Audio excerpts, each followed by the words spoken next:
అలాగే క్యాన్సర్‌లో ఆడపిల్లలకి ముఖ్యంగా సర్వికల్ క్యాన్సర్ అని వస్తుందొకటి. అవును. సో, దానికి సంబంధించి అలోపతిలో వ్యాక్సిన్ తీసుకోమని చెప్తున్నారు. అ చాలామంది తీసుకుంటున్నారు కూడా. అవును. ఈ వ్యాక్సిన్ తీసుకోకుండా మనము ఆయుర్వేదంలో ఎలాంటి ఫుడ్ తీసుకుంటే బెటర్ అంటారు? ఇంకా చెప్పాలంటే వ్యాక్సిన్ అనేది ఒక బిజినెస్ అండి. హ్మ్. ఓపెన్‌గా చెప్పాలంటే వ్యాక్సిన్ అనేది మొన్నటి వరకు లేదు. ఒక 30 ఇయర్స్ వరకు లేదు. ఏది కొత్తదొస్తే అది కనుక్కోవడము, దాని మీద రీసెర్చ్ చేయడము, ఇవ్వడం అనేది అది ఎంతవరకు కరెక్ట్ అనేది మనకు కామెంట్ చేయకూడదు గానీ, కాకపోతే అది ఇవ్వడం వల్ల తగ్గుతుందని ఖచ్చితంగా చెప్పేదానికి ఆధారాలు లేవు. వాళ్ళు పేటెంట్స్ అంటే ఆధారాలంటే ఇదే సైన్స్ అని చెప్పడం అనేది కరెక్ట్ కాదు. మరి నేచర్ ఏం చెప్పింది మరి? నేచర్ ఏం చెప్తుంది మరి? సైన్స్ అది చెప్తే మరి ఎన్నో వేల సంవత్సరాల నుంచి ఉన్న నేచర్ ఏం చెప్పాలి మరి? నేచర్ నుంచి మనమేం నేర్చుకుంటున్నాం? మన జీవన విధానం ఏంటి? ఇవన్నీ గాలికి వదిలేసి మనం వ్యాక్సిన్ తీసుకుంటే తగ్గిపోతదని అనుకుంటే ఎలా అవుతది? కాబట్టి సర్వికల్ క్యాన్సర్‌కి కూడా చాలా అద్భుతమైన మెడిసిన్స్ ఉన్నాయి కాబట్టి మేము గత మంత్‌లో కూడా ఒక పేషెంట్ చూసాం. చాలా అద్భుతమైన రిజల్ట్స్ వచ్చాయి. బ్రెస్ట్ క్యాన్సర్‌కి అద్భుతమైన రిజల్ట్స్ వచ్చాయి. అవసరం లేదండి ఆపరేషన్. బ్రెస్ట్ క్యాన్సర్‌కి అసలు ఆపరేషన్ కూడా అవసరం లేదు. ఒక్కటి మాత్రం గుర్తుపెట్టుకోండి. ఏ క్యాన్సర్‌కైనా సరే ఎఫ్ఎన్ఏసి అని ఒక టెస్ట్ చేసినామంటే సరే అక్కడి నుంచి ఆ రోగం అనేది తీవ్రత ఇంకా పెరుగుతుంది తప్ప తగ్గదు. హుహు. గుర్తుపెట్టుకోండి. ఎఫ్ఎన్ఏసి అని అంటే అక్కడ బ్లడ్ అనేది ఒక సెల్స్ లాగా తీసేసి ఒక బ్లడ్ తీసేసి ఎక్కడైతే సిస్ట్ ఉంటుందో ఆ సిస్ట్ దగ్గర నుంచి మనం బ్లడ్ తీసేసి టెస్ట్ చేస్తాం. ఆ నీడిల్ గూడంగా పిక్ చేయకుండా చూడాలి. ఎందుకంటే ఒక్కసారి ఆ ఎఫ్ఎన్ఏసి టెస్ట్ చేయడం వల్ల గూడంగా చాలా ప్రాబ్లమ్స్ పెరుగుతాయి. అక్కడి నుంచి రోగం తీవ్రత అనేది వ్యాధి తీవ్రత అనేది చాలా విపరీతంగా ఫాస్ట్‌గా పెరిగిపోతది.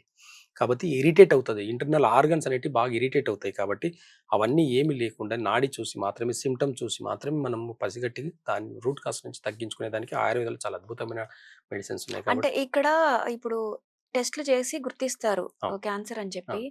అయితే ఈ సర్వికల్ క్యాన్సర్స్ ఆడపిల్లలకి రాకుండా వ్యాక్సిన్ ఇస్తున్నారు అవును. ముందే. అవునవును. సో, అట్లా ఆయుర్వేదంలో ఏదన్నా అంటే ఎలాంటి జాగ్రత్తలు తీసుకోవాలి ఈ సర్వికల్ క్యాన్సర్ రాకుండా? అద్ ఫుడ్ విషయంలో కానియండి, ఇంకా దేంట్లో అయినా? అదే ఇప్పుడు ఆయుర్వేదంలో బేసికల్‌గా ఒకటే అండి. ఎక్కువ స్పైసీ ఫుడ్ తింటున్నామంటే గర్ల్స్‌కి ఇప్పుడు చూడండి ఇప్పుడున్న సొసైటీలో 10 ఇయర్స్‌కి మెచ్యూర్ అవుతున్నారు. అంటే అక్కడ గర్భసంచి ఏమవుతుంది? 14 తొందరగా. హ్మ్. సంవత్సరాలకు మెచ్యూర్ అవ్వాల్సిన ఫంక్షన్ స్టార్ట్ అవ్వాల్సిన యూట్రస్ 10 ఇయర్స్‌కే ఇదవుతుంది. దీనికి ప్రధానమైన కారణాలు ఏంటని తీసుకుంటే జంక్ ఫుడ్, మిల్క్ ప్రొడక్ట్స్ అండి. నిజం చెప్తున్నా హ్మ్. ఆడపిల్లలు ఈరోజు ఎంతమంది బాధపడుతున్నారో తెలుసా? ఈ పాల ఉత్పత్తుల వల్ల అసలు వచ్చేదానికి అసలు హార్మోన్ ఇంబాలెన్స్ 99% రావడానికి మిల్క్ ప్రొడక్ట్సే. పిల్లలకు మనం కాల్షియం కావాలని చెప్పేసి పాలు, పెరుగులు ప్రేమతో పెడుతున్నాం గానీ అది ప్రేమ కానే కాదు. ఓపెన్‌గా చెప్తున్నా. అది ప్రేమనే కాదు. పాయిజన్ పెడుతున్నాం మనం పిల్లలకు. ప్యాకెట్ పాలు, పాకెట్ పెరుగు ఇదొక బిజినెస్ అండి. అదేదో కాల్షియం ఉంది, మంచి ప్రోటీన్స్ ఉంటాయని చెప్పేసి పెడుతున్నాం గానీ, విషం పెడుతున్నామని గుర్తుంచుకోండి. ఎందుకు మెచ్యూర్ అవుతున్నారు? ఎందుకు సడెన్‌గా గ్రోత్ వస్తుంది చాలా మందికి. 10 ఏళ్లకే మంచి విపరీతమైన హైట్ అయిపోతారు. విపరీతమైన పర్సనాలిటీ పెరుగుతున్నారు. ఇవన్నీ కూడా హార్మోన్ ఇంబాలెన్సే. వీటన్నిటికి జంక్ ఫుడ్ కారణాలు.